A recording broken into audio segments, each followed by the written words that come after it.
E aí, literários, eu sou a Rebeca Carpinelli, sejam muito bem-vindos ao meu canal. Caso gostem do conteúdo, curtam o vídeo e se inscrevam no canal. E eu li um dos livros mais chocantes e perturbadores. E não é um livro de terror, é uma história real. Eu li O Adversário, do Emmanuel Carrère. Essa edição aqui foi lançada nesse ano de 2026, no mês de fevereiro. O autor é francês e aqui é um relato sobre um homem chamado Jean-Claude Roman, que em 9 de janeiro de 1993 matou a esposa, os 2 filhos, os pais, o cachorro e tentou também matar a ex-amante. E depois de tudo isso, começou um incêndio na própria casa com o objetivo de tirar a própria vida, mas sem sucesso. Ele foi internado, hospitalizado e depois preso. E por que o choque com essa história é que ela não se trata de um serial killer, de um psicopata, mas de um homem comum que cometeu um crime bárbaro, um homem amado por todos, que aspirava confiança em todos e se dizia médico da OMS, que nunca sequer levantou qualquer suspeita. E ele tinha um bom convívio, não só com a família, mas com os amigos, com a comunidade, que o conheciam muito bem há muitos anos. E por que ele cometeu esse ato tão horrível? Porque ele montou e moldou toda a vida dele baseado em mentiras, que ele mesmo criou e sustentou, o que é mais difícil, essas mentiras por muitos anos. Ele não era um médico da OMS, ele nem sequer era formado em medicina. E quando estava tudo prestes a ser descoberto, após quase 20 anos vivendo aquela vida de mentiras, ele não teve um surto, ele não teve uma crise, ele apenas não ia conseguir lidar ali com toda a verdade, contar a verdade para sua família. E tomou a decisão que precisava matar todos à sua volta. O autor do livro ele trocou correspondências com Jean-Claude antes, durante e depois da condenação, e ele tomou muito cuidado ao escrever esse livro, para escrever ele da maneira certa e usar o tom correto ao contar essa história. Ele tenta entender o motivo do crime, mas nunca justificar o crime. E aqui a gente acompanha a vida desse homem, desde a sua infância até a vida adulta, até o fatídico fato ali do crime. O nome do livro, O Adversário, faz referência a um dos nomes dados ao diabo, refletindo talvez a natureza do protagonista. O Jean-Claude ele teve uma infância normal, os seus pais eram pessoas corretas e que exigiam do filho uma postura sempre correta, mas nada fora do normal. Ele tinha um bom relacionamento com os pais, tinha o costume de pelo menos uma vez por semana ir visitá-los. Eles tinham muito orgulho do filho e confiavam plenamente no filho. Ele fez faculdade de medicina, só que dias antes da prova, de uma das provas ali, ele disse que caiu da escada e fraturou o pulso e isso o impediu de realizar a prova. Esse fato não tem comprovação, é a palavra dele. Mas ainda assim, se for verdade, ele poderia ter conversado na faculdade, ele podia ter dito a verdade. Mas a escolha dele e o início de todas aquelas mentiras começou ali. Ele disse ter passado em medicina e também ninguém chegou a checar nas listagens para ver se tinha o nome dele como aprovado. E o fato dele não ter feito a prova não significa que ele não entendia do assunto de medicina e não sabia as matérias, porque ele estudava e ele continuou estudando depois na época de provas, e ele tinha a capacidade de ter aquele diploma, ele só não quis. Ele não era um jovem muito atraente, mas ele conseguiu ficar ali com a mulher que ele queria, ele se casou com ela. Isso também envolveu outra mentira, porque eles tinham terminado e logo após ele ter dito que ele tinha passado nas provas, ele ficou depressivo e resolveu dizer que estava com câncer, porque na cabeça dele isso iria resolver tudo.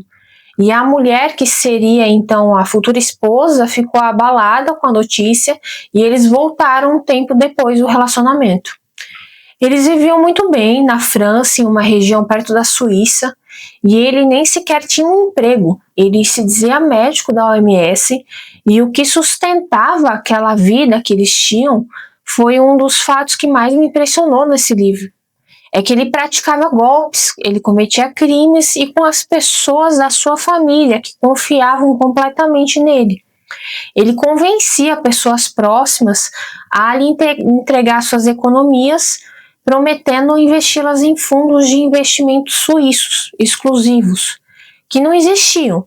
Foi assim com parentes, com o sogro, com os pais dele, e nunca nenhum deles o questionou, ou pediu garantias, ou dinheiro de volta. Até o sogro, que um dia queria uma parte de volta do dinheiro investido, que queria comprar um carro para ele, e coincidentemente ele morreu após isso e faleceu na sua própria casa, depois de ter caído na escada. E a única pessoa que estava presente era o Jean-Claude. Depois da tragédia, foi levantado diligências pela família, mas que não deu em nada, até porque o ocorrido já fazia tempo, mas a dúvida ela foi levantada no julgamento. E ele negou qualquer relação. Ele saía de casa todos os dias, dirigia até alguns locais afastados, ficava em estacionamentos, em cafés, ou visitava lugares para o dia passar. E ele repetia isso todos os dias, sempre tomando cuidado para não repetir os mesmos lugares, para não ser descoberto. E foram anos vivendo essa rotina. Foram praticamente 18 anos. Tem uma parte do livro que se questiona como ninguém nunca ligou para o local que ele trabalhava, para o escritório, nem a esposa, mas ele nunca deu nenhum número para ninguém, o que pode parecer muito estranho, mas uma das coisas que eram importantes para ele, que ele prezava muito, que ele dizia ser muito importante, era separar a vida familiar, pessoal do trabalho. Claro que isso era proposital e, inclusive, as pessoas à sua volta o achavam muito modesto, porque ele passava uma imagem que ele não gostava de se exibir, por ser um médico da OMS. E ele também viajava muito, sendo parte do trabalho da OMS. E ele tinha o trabalho de sempre pesquisar o lugar que ele estava indo, os costumes, para na volta ele saber conversar sobre. Ele ficava em hotéis durante o período. Ele teve uma amante durante um período que ele se apaixonou, mas que acabou terminando. Eles ficaram amigos, não pela vontade dele, mas dela de terminar. E quando eles estavam juntos, ele gastou muito dinheiro com hotéis, presentes, jantares. E depois dele ter praticado golpes em todos ali à sua volta, o dinheiro começou a acabar. E ele deu um golpe na amante, mesmo sabendo dos riscos. E quando ela quis o dinheiro de volta, ele tentou matar ela também, mas acabou desistindo e colocou a culpa no câncer, porque nesse período ele disse para todo mundo que a doença tinha voltado. E ele disse que não estava bem, que isso estava afetando o seu psicológico. Referente à tragédia, ele deu fim à sua família de uma maneira muito fria, chocante, horrível. Ele matou a esposa à noite, no dia seguinte, depois de tomar café com os filhos, matou eles e depois viajou até a casa dos pais e voltou para sua casa, chegou a passar o dia na casa com os corpos e dizia querer colocar fim na própria vida. Mas isso também é questionável, porque ele tinha comprado remédios fortes para tomar, mas na hora ele disse que não achou, tomou um outro remédio mais fraco. Isso no dia seguinte dos crimes. Ele se fechou no quarto, colocou fogo na casa em um horário que garis passavam ali pela rua. Chegou a abrir a janela pedindo ajuda, desmaiou e foi levado ao hospital. Ele chegou a negar o crime, dizendo que a casa tinha sido invadida, mas após todas as farsas sendo descobertas, que ele não era médico, que não tinha registro e várias outras coisas, uns golpes, ele não teve mais como negar. Mesmo preso, ele era considerado prisioneiro modelo, e mesmo após a condenação, ele ainda era uma pessoa que as pessoas gostavam e que criavam amizade com ele. E o livro ele tenta se aprofundar no psicológico desse homem, mas é muito difícil de entender o que se passava na cabeça dele.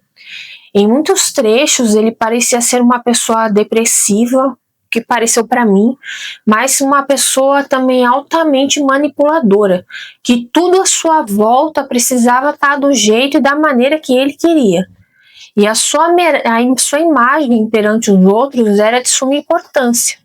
E ainda assim ele era um homem amável, admirado, tinha um bom relacionamento com a esposa, os filhos o amavam e eles tinham o costume de dizer isso uns aos outros, eles tinham um relacionamento ali que demonstravam amor um pelos outros. Ele tinha amigos que o acompanhavam há muitos anos, amava os pais, enfim, é algo muito difícil de entender, é algo difícil de ler em alguns trechos desse livro. Mas é muito bem escrito e é muito interessante para quem gosta de true crime. Eu também gosto. E quando eu terminei de ler, eu pesquisei sobre o caso e para mim foi o que mais me chocou. Pasmem, esse homem hoje ele está solto, ele cumpriu 26 anos de prisão e em 2019 ele recebeu liberdade condicional. Ele vive no interior da França, atualmente ele tem 72 anos e ele vive a vida como um aposentado, só com o monitoramento eletrônico.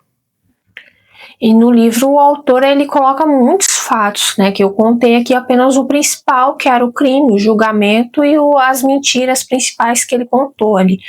Mas são várias ações que ele fez, várias coisinhas que ele falava de mentira, que o autor juntou para tentar entender o pensamento dele e entender mais o psicológico dele. São várias coisas em sequência aqui.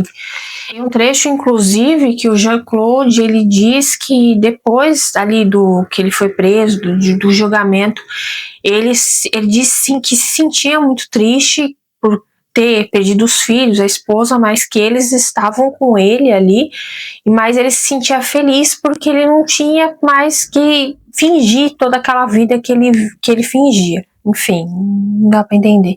E no final ali, quando ele já estava preso, ele já tinha sido condenado, ele se tornou uma pessoa mais religiosa. E ele escreve aqui, o autor: tenho certeza de que ele não faz mais teatro algum para as outras pessoas. Mas será que o mentiroso que existe dentro dele finge para si mesmo? Quando Cristo vem ao seu coração, quando a certeza de ser amado, apesar de tudo, faz correrem lágrimas de alegria sobre suas faces, será que não é o adversário o enganando mais uma vez? Pensei em escrever essa história só poderia ser um crime ou uma oração. Bom, fica aqui a minha recomendação. É um livro muito interessante para se ler, apesar de chocante. E é isso. Obrigada pela companhia e até o próximo vídeo. Tchau!